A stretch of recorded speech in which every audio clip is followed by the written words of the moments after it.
Khaprakhol police ହାତରେ ଧରାପଡ଼ିଛନ୍ତି 3 ଜଣ ଧାନ ଚୋର।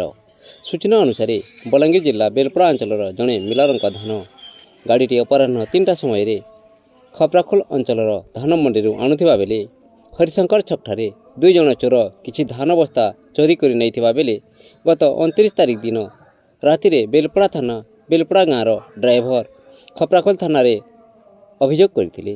ଅଭିଯୋଗ କ୍ରମେ ଖପ୍ରାଖୋଲ ଥାନା ଅଧିକାରୀ ନରେନ୍ଦ୍ର ଛତର ଖପ୍ରାଖୋଲ ଥାନା କେସ୍ ନମ୍ବର 18ରେ ତଦନ୍ତ କରି ଆଜି ଧରିବାରେ ସକ୍ଷମ ହୋଇଛନ୍ତି। ଅଭିଯୁକ୍ତମାନେ ହେଲେ ବଲାଙ୍ଗୀର ଜିଲ୍ଲା ଖପ୍ରାଖୋଲ ଥାନା ଡମନିମାଲ ଗାଁର ପ୍ରକାଶ ବେହେରା, ଚାଉଲବାଞ୍ଜି ଗାଁର ଡେଙ୍ଗର ଧରୁଆ ଏବଂ କୋରାପୁଟ ଜିଲ୍ଲା ଜୟପୁର ଗାଁର କାହ୍ନୁ ପ୍ରଧାନ। ସେମାନଙ୍କ ନାଁରେ ଖପ୍ରାଖୋଲ ଥାନାରେ ଏକ ମାମଲା ରୁଜୁ କରି ପାଟଣାଗଡ଼ କୋର୍ଟ ଚାଲାଣ କରିଛି ଥାନା ଅଧିକାରୀ ନରେନ୍ଦ୍ର ଛତର ସୂଚନା ଦେଇଛନ୍ତି। Bureau report Prime TV.